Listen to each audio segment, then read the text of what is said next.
Hello everyone, welcome to this video. Today we're going to learn about how manufacturing facilities, especially in the medical device industry, are evaluated through audits and inspections. We'll also understand international guidelines like GHTF and the ISO 13485 standard, which ensure quality and safety in healthcare products.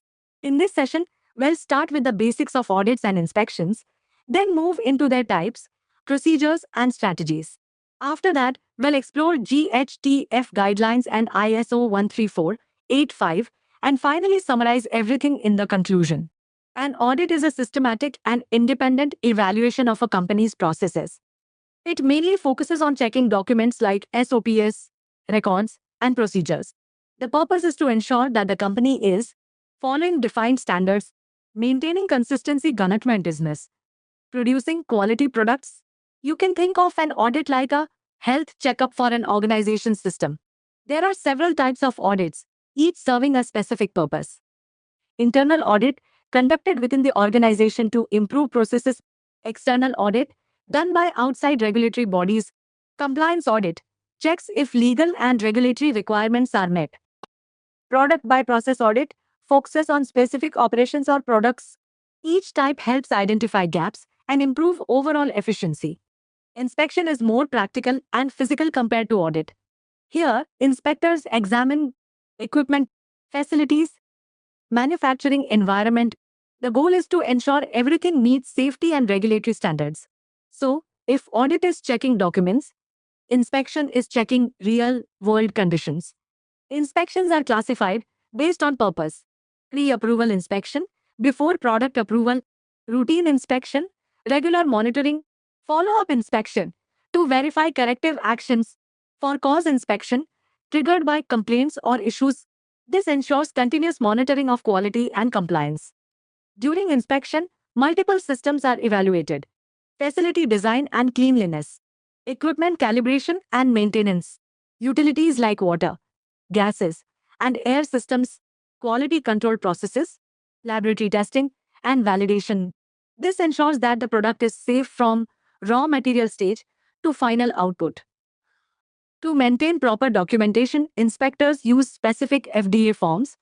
Form 482, Official Notice of Inspection.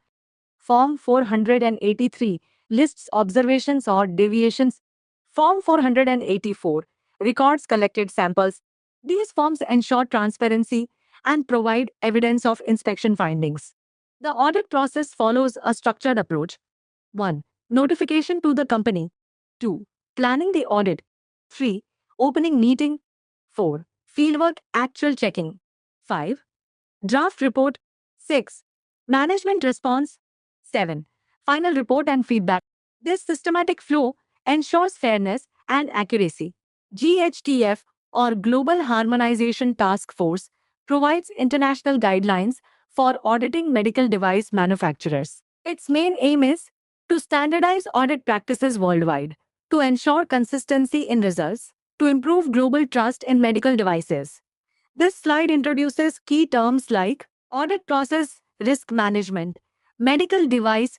Understanding these terms is important because they are used throughout the auditing process. The main objectives of an audit are to evaluate the effectiveness of the quality management system, to ensure compliance with regulations, to identify risks and issues, to ensure patient safety. In simple words, it checks whether the system is working properly or not. The system is divided into smaller subsystems such as management, design and development, production, documentation, customer-related processes. Each subsystem is evaluated separately to ensure overall quality. There are different auditing approaches. Top-down, starts from management level. Bottom-up, starts from operational level. Process-based, focuses on workflow. A combination of these methods gives a more complete understanding. This is the plan, do, check, act cycle, used for continuous improvement, plan, identify problems and plan solutions, do, implement changes, check, evaluate results, act, improve based on findings. This cycle ensures continuous quality improvement. Before conducting an audit, proper planning is done. Collect company information, define scope, estimate time and resources, Good planning ensures an efficient audit process. Important details collected include company structure and locations, product types, and classifications, number of employees, supplier, and outsourcing details, previous audit reports. This helps auditors prepare and focus on critical areas. The duration and frequency of audits depend on complexity of products, size of organization, risk level. Higher risk industries require more frequent and detailed audits. Different subsystems are given different importance. For example, production and process control get more time, documentation gets less time. This ensures focus on critical quality areas. All subsystems like management, CAPA, corrective and preventive actions, purchasing documentation are audited individually to ensure complete evaluation. ISO 13485 is an international standard specifically designed for medical device quality management systems. It ensures product safety, regulatory compliance, consistent quality. Benefits include improved product quality, better customer satisfaction, global market access, strong company reputation badai. It also helps companies compete internationally. Clause 1, Scope, explains where ISO 13485 applies, mainly to organizations involved in medical devices like design, manufacturing, and servicing.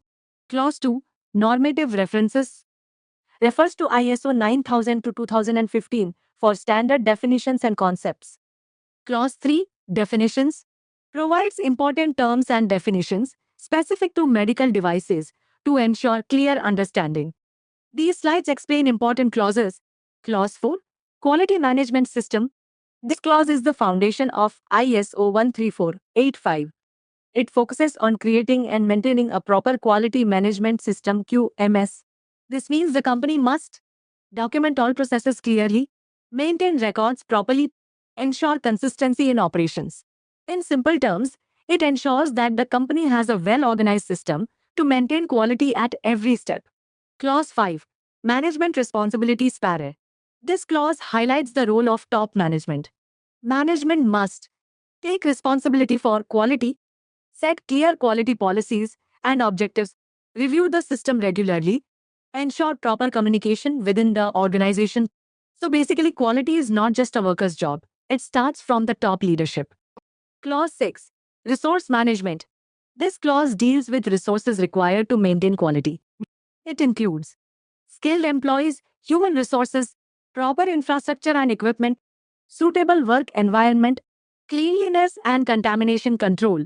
In short, it ensures the company has everything needed to produce safe and high-quality products. Clause 7. Product Realization. This is one of the most important clauses. It focuses on how the product is actually made, planning production processes, designing and developing the product, purchasing raw materials, manufacturing and testing.